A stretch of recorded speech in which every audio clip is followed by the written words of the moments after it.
and he realizes that he can't kill 2 orbed heroes with just Garg, so he gives me Reign over his expansion.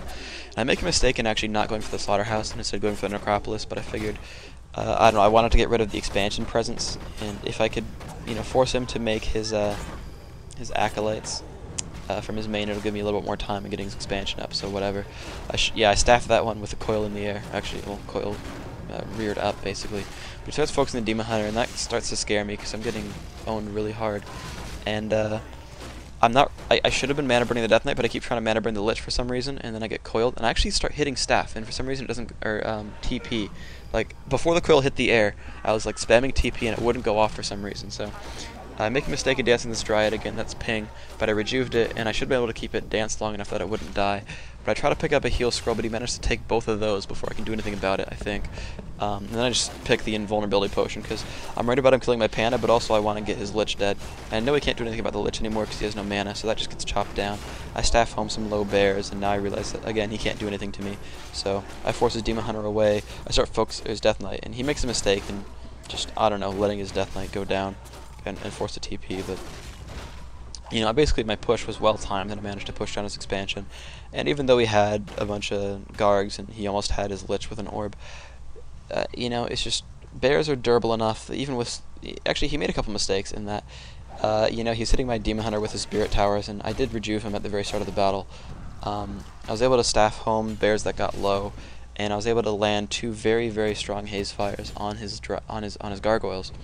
And if I'd had a little bit more money and been a little bit more prepared, I would have brought a mana potion, and I would have just completely wrecked all his air units, but instead, it's just, it worked, so who cares. But I split this Druid Claw off to try to draw his army away from my army, because I'm going to staff it anyway. So I just kind of split it off to buy some time, and sure enough, he's like, you're too far away now, I'll just leave you alone.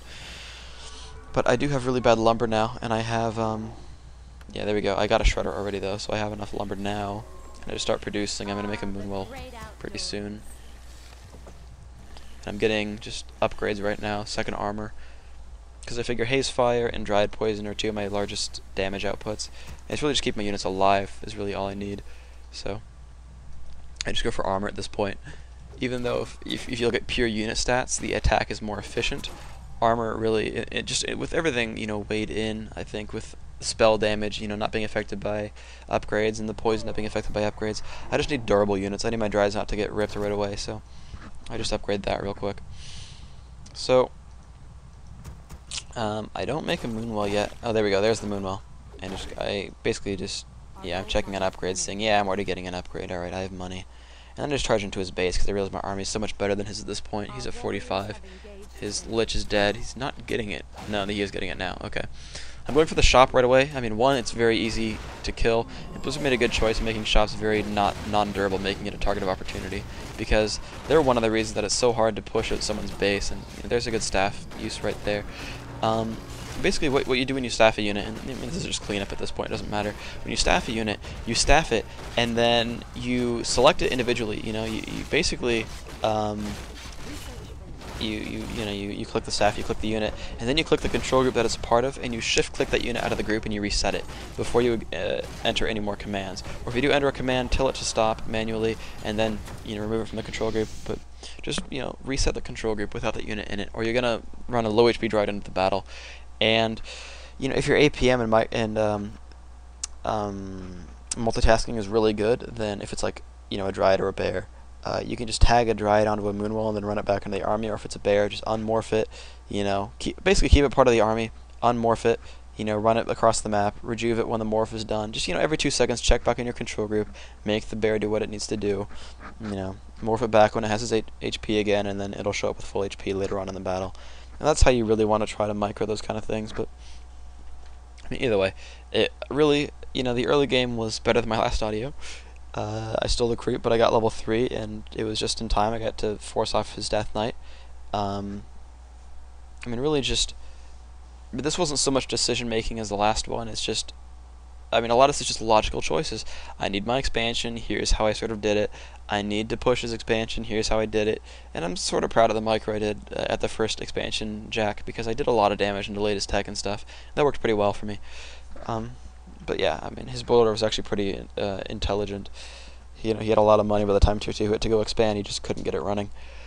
So, Pretty typical game from the Night Elf side. DH Panda is pretty far from atypical. And I just felt like I played it pretty intelligently, and I end up winning. So there's that. Hope you enjoyed. I don't know if there's much else I can say about it. It was a pretty solid game for me. This is sort of the decisions you want to take. And by the way, let's see, is that WCG USA? Yeah, and Phreak is like, dude, I'm fucking pro at Theorycraft. And I'm like, alright, sure, whatever. But we're debating that Dryad Poison damage doesn't stack. Now, the slowing doesn't stack. Like, that's just imbalanced if it did. You get the 50% move speed slow and the 25% attack speed slow. That's just what it is. But the damage per second of all types of poison stack. If you have an orb on a DH and an orb on a panda, you'll get 18 damage per second. If you have 3 wyvern, all with poison on them, it's 12 damage per second. If you have 3 dryads, all with poison on them, it's 12 damage per second. All poison stack.